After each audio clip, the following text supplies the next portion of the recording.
I'm still the same little kid that holds a bouquet of weeds and is really happy.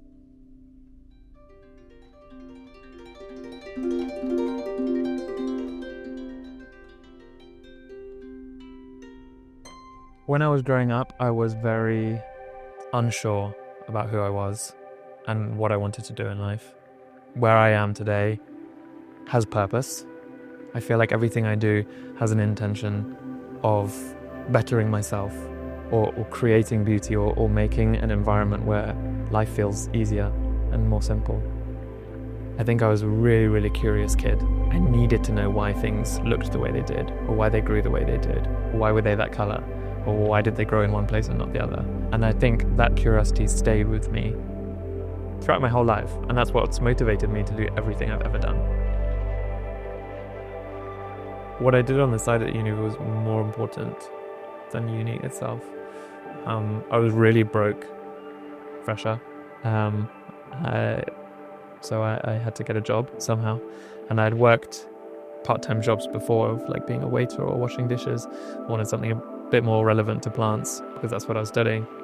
So I went around the city and I looked for any job that works with plants. It turns out it's really hard to find a job working with plants in the city. Most are in the countryside. And so the only one I could think of was a florist. And I'd never done floristry before. I didn't know anything about floristry. I knew about flowers because I loved them, but the art of floristry I had no clue. My whole life ahead of me was going to be sitting in a white lab coat in a laboratory, doing a pipetting every day and looking through a microscope. And I think at some point I realized that's what my future was going to be. And I realized that I couldn't do that. I went around looking for florist jobs. I walked into every florist because my mum always told me that you have to show your face, because I am the reason I'm going to get the job, not because of what is written on the paper. I think the best way to learn something is through experience, and being forced to do it. So there were many times when it was a mad rush and my boss would just say, "Hamish, you need to do this." I didn't know how to, but I had to figure it out. And so that's how I learnt about floristry, on the job. I'd watch what everyone else was doing and I'd stay behind after work and I'd pick out the leftovers from the bin and I'd have a play. Or I'd copy what I saw on Instagram. I'd go, wow, that's amazing. So I'd try and replicate it. And through that, you explore your style, your mode of working, what excites you. But I just felt like a cog in a machine.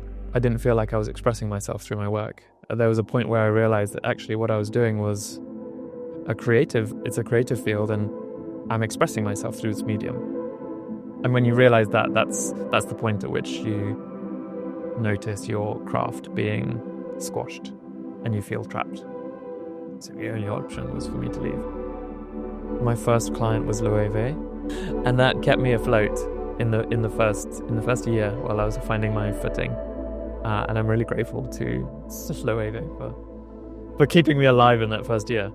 And I think when other people see you more confident in who you are, when they know that you're self-assured in your style, that's when they feel motivated to reach out and collaborate and to work with you. It was an accident to begin with, how I started working in floristry, because I didn't expect to be so involved. So there's something in me that needs creativity and art. I had never considered myself to be an artist. I was always a biologist. I was always doing science and maths at school. And then it was floristry that made me realize that I need to be an artist. And I will forget forever to be grateful to flowers for giving me that realization, because no one else gave me that realization. And I was on track to never find that out about myself. And so because I work with flowers, and because I always loved flowers, they became both my muse and my medium. So I was worshipping this thing using itself. And a really easy way of finding expression, because flowers are so beautiful, you don't have to do much to make it feel emotional. And so I think because it came so naturally, it felt easy. It felt like an extension of myself.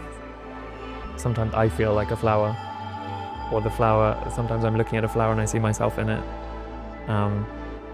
It's sort of like I'm working myself. It's an extension of my own being. My therapist told me that I should write down what I think, and so I started journaling a lot. And I found that I would talk in third person in my journal, because it felt less narcissistic. to talk from an outsider's point of view. And I think that's when I started connecting to emotional expression through words.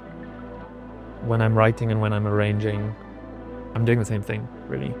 They're both different ways of speaking the same language, writing poetry and arranging flowers.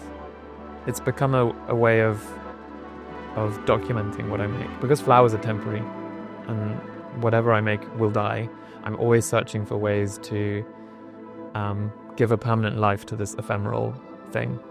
When you transcribe a physical creation into writing, that allows the same level of interpretation. And so someone can read a poem and feel one way, and someone else can read the same poem and feel a totally different way. I think I both benefit and sort of am cursed by that, because I don't follow a list of rules, like with colors or textures or my process. I'm not following, the typical practice. Also because I didn't study floristry either. And so that if you don't know the rules, then you can't break them.